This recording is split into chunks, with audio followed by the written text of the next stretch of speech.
There is a game being played on you right now. Not by a stranger, not by some shadowy organization. By the people you trust most, the brands you love, and sometimes by your own mind. And the most unsettling part, you have been losing this game your entire life without ever knowing you were in it. Today, we are going to change that. Let me start with a story. Imagine you walk into a store to buy a jacket. You find one you like. The tag says $250. You hesitate. That feels expensive. But then the salesperson says, "Oh, that one was originally $600. It's on sale." Suddenly, $250 feels like a steal. You buy it. Now here is the question. Did the price actually change? No. Did the jacket change? No. Did the value change? Absolutely not. What changed was a single number that was placed in your mind before you made your decision. That number was an anchor, and your brain latched onto it like it was a lifeline. This is called anchoring bias, and it is just one of the invisible rules of the mind game you never knew you were playing. Here is why this happens. Your brain processes over 11 million bits of information every single second, but your conscious mind can only handle about 40 to 50 of those bits. 40 out of 11 million. That means the overwhelming majority of your reality is being processed, filtered, and decided upon without your awareness. So your brain builds shortcuts, mental rules that say, "I do not have time to evaluate everything from scratch, so I will use whatever information came first, or whatever feels most familiar, or whatever everyone around me seems to believe." These shortcuts are called cognitive biases. They are not flaws, they are features. They helped our ancestors survive. But in the modern world, a world engineered by marketers, politicians, social media algorithms, and manipulative people, these same shortcuts are being used against you every single day. Let us talk about the second mind game. This one is personal. Have you ever been in a conversation and felt like no matter what you said, the other person twisted it? You bring up a concern, and somehow, by the end of the conversation, you are the one apologizing. You walk away feeling confused, guilty, and unsure what just happened. That is a technique called DARVO. It stands for deny, attack, reverse, victim, and offender.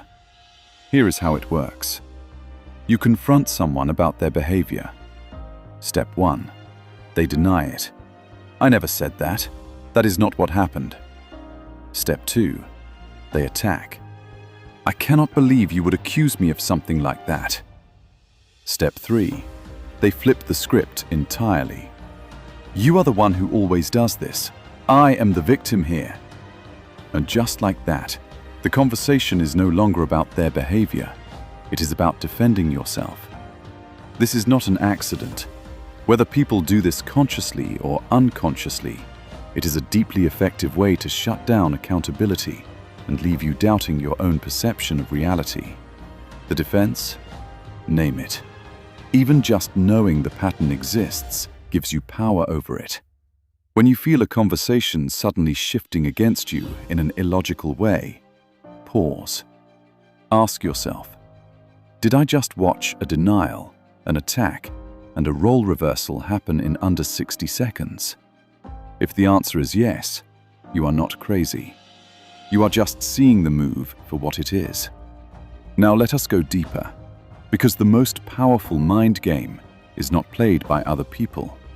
It is played by your own brain, against yourself.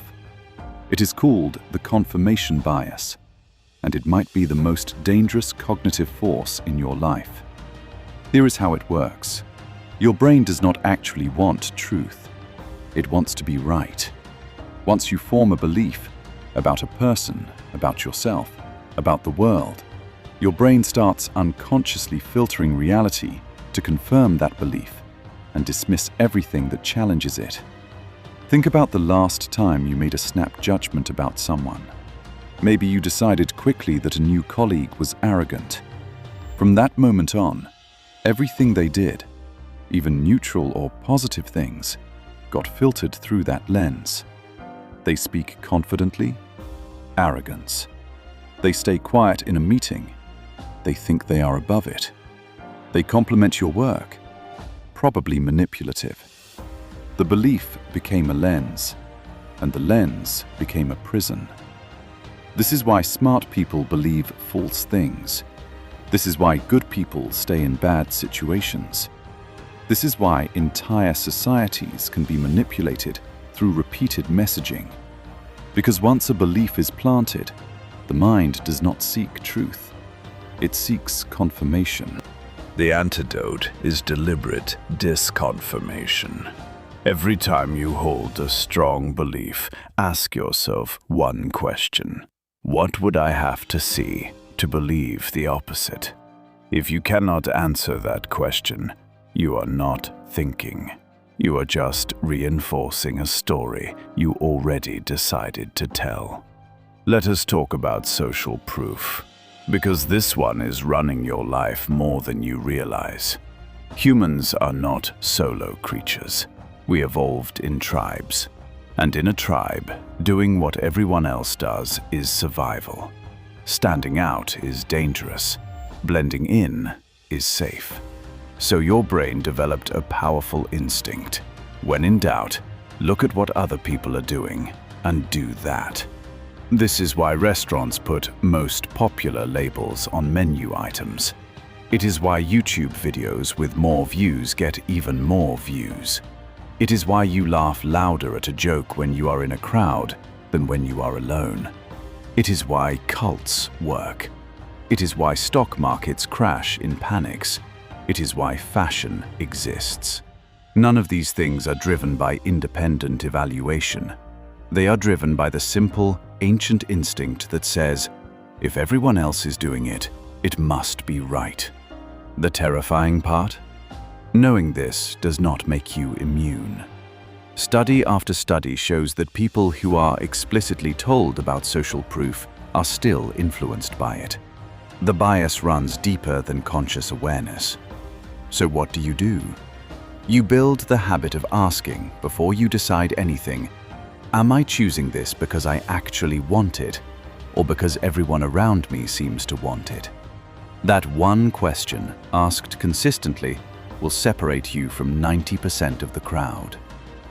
Now here is the most subtle game of all, the one that happens in slow motion, over months and years. It is called the Overton Window. And while it is often discussed in politics, it operates in every relationship, every workplace, and every community you belong to. The Overton Window is the range of ideas and behaviors that are considered acceptable at any given time. And that window moves, gradually, almost imperceptibly. Think about it in terms of a relationship. Maybe early on, your partner occasionally raised their voice during arguments. That felt uncomfortable, but over time it became normal.